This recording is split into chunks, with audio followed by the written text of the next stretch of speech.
नमस्कार दोस्तों, art visual art में आप सभी का एक बार फिर से स्वागत है। आज हम सॉल्व करेंगे एनसीईआरटी सिलेबस के अंतर्गत क्लास 8 की ज्योमेट्रिकल ड्राइंग का क्वेश्चन नंबर 27। तो हमारा क्वेश्चन नंबर 27 है, एक वृत्त लगाओ जिसका अर्धव्यास ए रेखा के समान तथा दो दी हुई असमांतर रेखाओं ए बी और सी डी को स्पर्श करे। तो आइए अब देखते हैं इस एंगल को विस्तार से।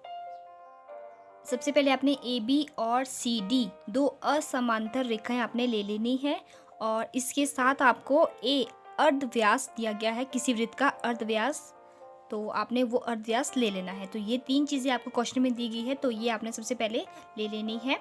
तो इसके बाद हमने एक ऐसा वृत्त लगाना है जिसका अर्धव्यास ए रेखा के समान और दो असमांतर रेखाओं को वो आपस में स्पर्श करता हुआ गुजरे। तो उसके लिए हम सबसे पहले क्या करेंगे, जो हमारे पास अर्धव्यास दिया गया है उसके बराबर हम पहले प्रकार खोलेंगे। जितना अर्धव्यास है आपने प्रकार उतनी खोल लेनी है और बिंदु ए से ऊपर की तरफ आपने चाप लगा लेनी है। इस तरह से डॉटेड लाइन में आपने चाप लगानी है इस तरह से, और उसी के बाद आपने बी पे लाना है, बिंदु बी पे, और बी से भी आपने ऊपर की तरफ डॉटेड लाइन में चाप लगा लेनी है। और इन दोनों चापों का नाम है ई और इसका नाम है एफ। ये ई एफ दो चापे हैं और अब हम क्या करेंगे, ई एफ दोनों चापों के सिरों को ए बी के समांतर रेखा के साथ मिला लेंगे।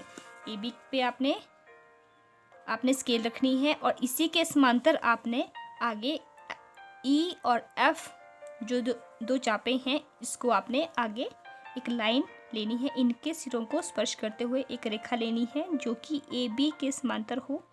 तो इस तरह से आपने बिल्कुल सीधी लाइन लेनी है और ये वाली जो लाइन है ये आपकी डॉटेड लाइन आ जाएगी, मतलब दानेदार लाइन में ये आपस में मिल जाएगी इस तरह से, और ये इनको स्पर्श करती हुई आपको ए बी के समांतर गुजरेगी। अब नेक्स्ट आपने क्या करना है, इसके बाद आपने प्रकार आपने उतनी ही खोल के रखनी है जितनी आपने यहाँ से यहाँ खोली थी, मतलब जो आपके अर्धव्यास के समान है। और अब आपने क्या करना है, सी बिंदु से, जो आपका सी बिंदु है, इस बिंदु से नीचे की तरफ आपने अब चाप लगानी है इस तरह से, और ऐसी ही चाप अब आपकी बिंदु डी से भी आएगी और जो इस तरह से नीचे की तरफ आएगी आपने लगा लेनी है बिंदु डी से भी। और इन दोनों चापों का नाम आ जाएगा जी, इस चाप का नाम जी और इस चाप का नाम एल।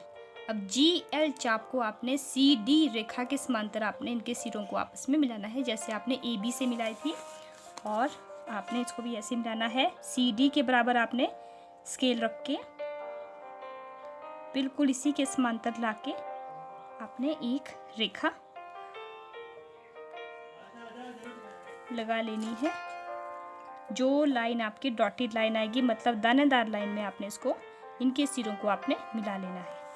और जो दोनों जो लाइन आती है वो यहाँ पे इस बिंदु पे मिलती है और इस बिंदु का नाम आता है ओ।